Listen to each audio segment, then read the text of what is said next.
Firstly, thank you everyone for being here. It's very difficult. I think most of us are poets and writers here. Very difficult to gather crowd, because we want to speak and nobody wants to listen.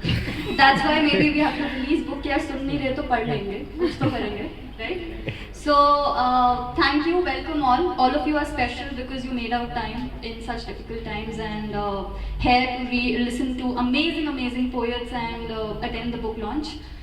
इतना talent है यहाँ पे ma'am and sir such beautiful poetry and I right my self I right mostly in English but जहाँ पे Hindi poets आ जाते हैं ना ऐसी फीलिंग आती है कि हम फीके पड़ जाते हैं थोड़े सो मैं I try hard that I also attempt writing in Hindi I will read two of my English poems. Let's see how that works. But firstly, All Seasons Alike. So when I was coming with All Seasons Alike, I was very scared because first book to Nadia fiction, it was well received. It was a very simple love story and written in letter format. So when I was coming out with this, I was like, yeah, people loved that one. This is totally different from what I had written before. How will people receive it? What will happen? So I was scared. I kept on delaying it, and then Hitesh, our story man, was like, let's release it. Last book did well, let's release it. But I was like, yaar, let me edit it once more. You have that dichotomy that it should be perfect. Even then, there'll be some random person on Amazon who'll be like, oh, this is the shittiest book I've ever read. But you can't. You have to deal with all this as writers. You have to accept criticism. You have to take it with a pinch of salt. Not everyone is going to like your work. Not everybody is going to accept what you write. So you have to select your audience. Focus on that. Okay? And that's how with all the courage, I think my mom also, after me, there's my mom. And she also was like, yeah, release kar, let's see, even if people don't like it, what? Write a next book, there's no stopping. So I've come so far ahead that I can't go back and do MBA or become something else. This is what I am now. This is what I'm going to do. So All Seasons Alike, yeah, Women's Day is coming. All Seasons Alike is a womanist fiction. I feel yet a very unexplored area of writing. Charlotte Bronte and Emily Dickinson, Sylvia Plath, all these amazing poets started out the movement, but I think kahin thum gaya. We went too much into romance fiction, too much into a little mythology. So I wanted to bring that back. It's Bindiya's journey, whose name changes to Shaina when she shifts to Delhi. So Bindiya is basically from Mumbai, Sakinaka. And I think I took inspiration because my brother used to live there and I went there sometime and I traveled a lot and I said, yeah, there's so much to cover here, there's so much to write about, It's Mumbai and Delhi both are amazing places. I have a soft spot for Delhi, so I included Delhi also, where her journey changes. With Bindiya, I want every woman to relate to her, with all the difficulties, the goods, the highs, the lows, everything. And I think that's how the relatability content comes. I asked my mother, what did you like about the book? So as an author, it is very important for me that I include a part of myself in my book, So where I used to live before marriage, there was this Jain store. So I included that in my book. My driver's name is Birju. I think he doesn't even know that he's in my book. And apparently in my book he's an auto driver. So yeah, I had to do that. And I absolutely love eating arad dal chawal and bharta. So I don't know, anyone else likes arad ki dal chawal, bharta, desi food? Yes. So that's there. My character loves eating dal, bharta and all. I love dogs. I absolutely love dogs, street dogs, and I have a dog at my home. So there is this little dog who plays a very important character in my book. Her name is Chanchal. So if anyone who's read the book, I was hoping that Chanchal would be people, favorite character of my book. So yeah, because she's amazing in the book. She supports the main character so much by just wagging her tail nicely, that's all you need. And yeah, so I think the relatability increases when you put in a lot of yourself in your book. That is very important, and that's what I tried doing. I would like to read a few snippets from my book, which might help you get an idea of what this is all about. Yeah.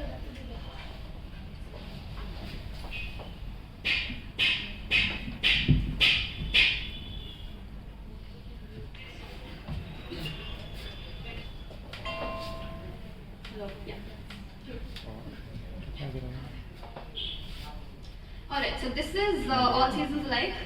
Just like ma'am was promoting, I'm also trying to do the same. Yes.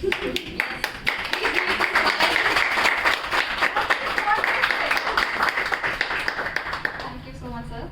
Alright, so this is from page number 10. They say that you know what a person smells like by smelling the root of their hair. And then I was on it. I smelled each and every inch of your body like it belonged to me, like I owned it more than you did. While you lay there unconscious in your dreamy murmurings, I felt every corner of your soft flesh.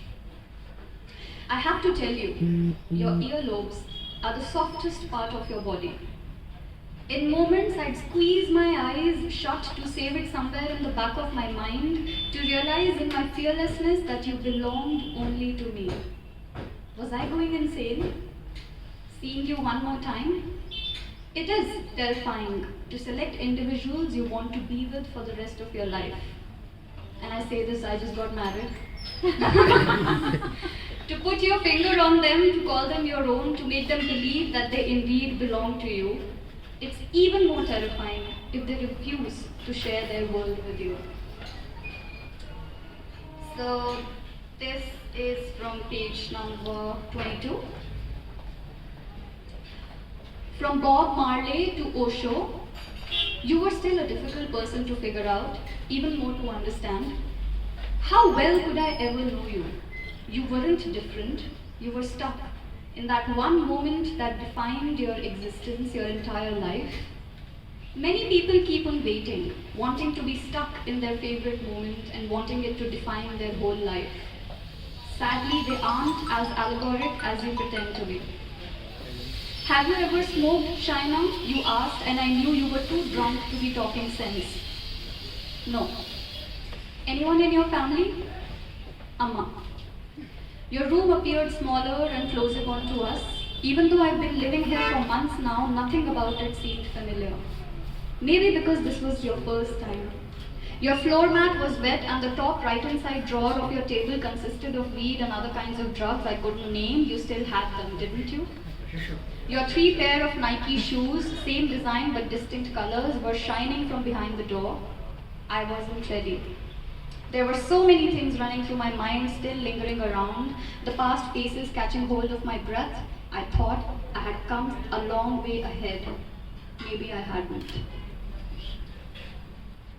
Last. Page number 43. So this is where I try to define the Mumbai aspect.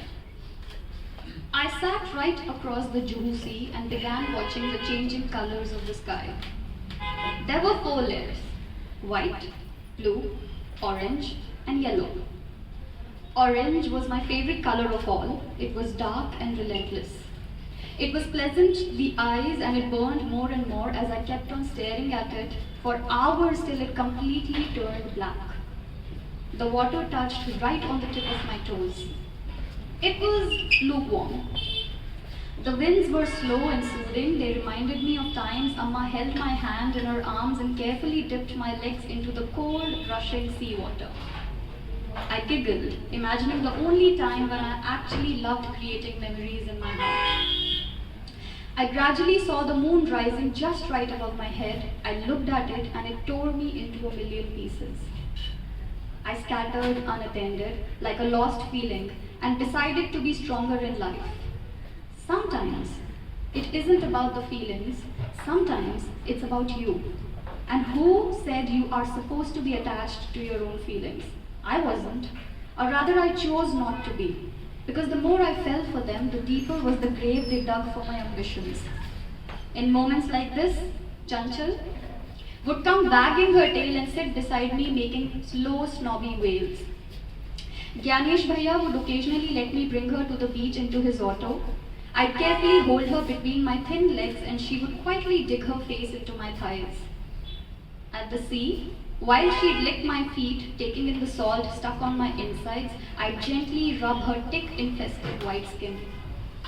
She'd then stare at me with her dark black eyes as if telling me, I'm here with you. And then, our tears would merge with the salt filled in our bodies, drying our emotions and the sea. Thank you.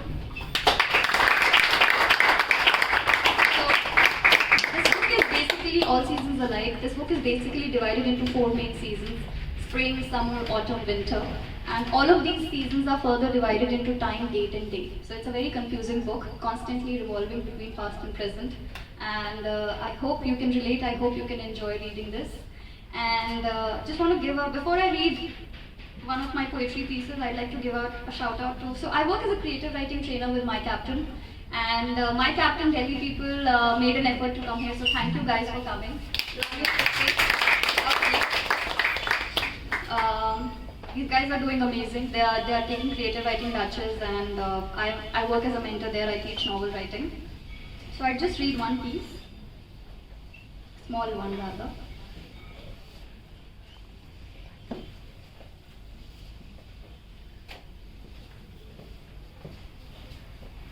Sorry, I'm just trying to find it in my phone. Yeah. This one is called Nariyal Oil.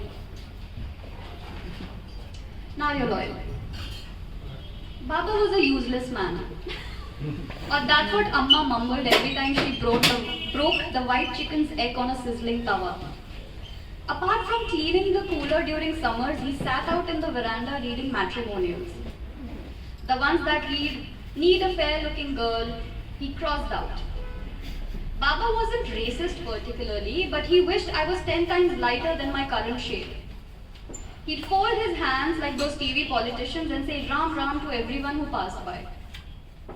Then after lunch, exhausted, he'd take a nap while Amma went out to socialize with drunk shopkeepers. By the time she was back, he'd long be waiting for his evening tea and biscuits, but he was a patient man. So he'd clean his glasses 10 times, scratch his head a bit, burp for no reason, rub his stomach, and look out for prospective people to discuss poor politics. Baba wanted Modi to fix the open gutters right outside our home, and he'd vote for him again and again, giving him second chances. Dinner was quiet, but right before sleeping, Baba would sit across Amma's feet and put some nariyal oil on them. He wasn't that useless after all.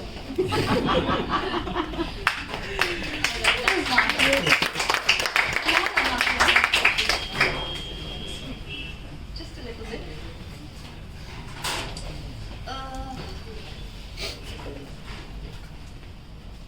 Yeah.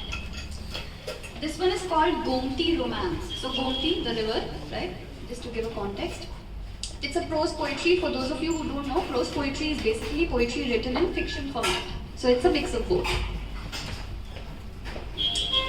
Madhu got his shoes from a city woman 2 weeks back, and I haven't been happier before. He says he feels a lot taller around me and I jump a little only to reach up to his shoulders. Gomti is calm today, and I'm already done making the evening chapatis for the entire house. Amma hushed me saying she will look after the suki sabzi. She said, "Go out and live the evening Gayatri. See how the birds chirp and the water flows amid your reality. Open your eyes and witness the trees. Watch the buffaloes throwing water on their backs. Inhale the wet mud. It rained yesterday." I'm wearing the same blue suit, the one he gifted me a year back. There are no creases yet, but I'm fearful the dirt on the boat might stick. Madhub says he was tired today. He wanted me to rub the backside of his neck. He asked that with a sly smile, and I remember how a week back he held my hand for 32 seconds. I saw a few ladies washing dirty laundry around the Gupti corners. The bangles in their hands shivered and I slid back knowing I had to. My fingers are nostalgic of his touch, but they remember. I like how we don't depend on love to feed other emotions. Madhub looks at me and says his weekly "I love you." I can wait an entire week for the next, but for now, I'm in love with him too. The Gomti flows with us knowing we'll survive, and together we head back home where he's going to sit with his father watching cricket or politics, and I will sit with his mother bitching about the other women. Food will be served at 8 and then we will all sleep on floor mats. The stars will look better because of the clear sky, and I cannot wait. I cannot wait to look into Madhub's eyes and tell him I love him too. The Gomti is our secret love affair. Madhub and I are just lovers stuck in our own reality. Thank you.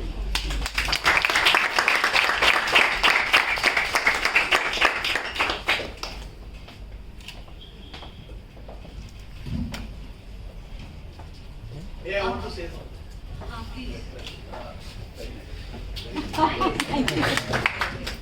You know, you were telling this the connection actually. I was thinking around it. You know, there's a poet called Dushyanth Kumar. Once he wrote that मैं जिसे ओढ़ता बिछाता हूँ वो गजल उसमें. So you know what you have just told that how you actually incorporate or the nearby mom and pop store, and you know if you are not including part of you in your book, then it would not be relatable that way. So 100% agree that yes, the characters, the incidents, and the overall ecosystem has to be coming within. From within. So that's so wonderful that you are not shying away from using them in something which is, and especially when the language is little foreign. So many times we feel that if we are writing in English, then we have to incorporate something which is foreign to us. Yeah. No need actually, because many a times no, all of us are speaking half Hindi, half English, half Tamil, half English. So it's stylish, it's English, it's half Punjabi and half English, in Delhi especially. So wonderful, wonderful, and all the pieces you have narrated extremely good. Thank you so much.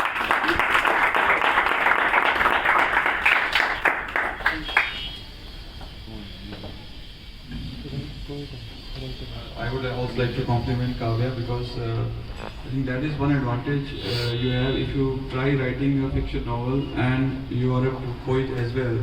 And I think what the beauty that you can add, I don't think that I have been able to do so well that she has done. So that's what I hate about poets on a lighter note. But yes, I missed last time. I think like Kavya rightly said that when we hear Urdu shairi or Hindi poems like cited by before this, I think they were amazing, and maybe it is the connect that we have because no matter how good you are writing in English, the connect that you have when you hear Urdu poetry or a Hindi poem, I think that's that is missing when we. Yeah, I completely agree with Kavya also.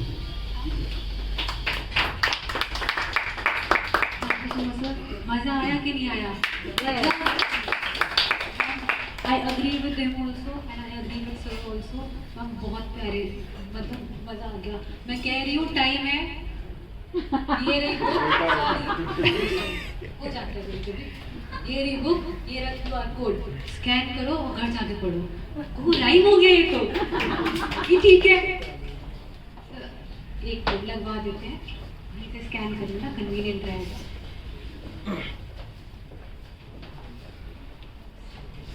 अब आप लोगों को तो पता नहीं, मेरे मन में कुछ सवाल जरूर आया मैम इसको जानने, मतलब आपने तब बोला उस बारे में, बुक के बारे में, तो मुझे मैम जानना है कि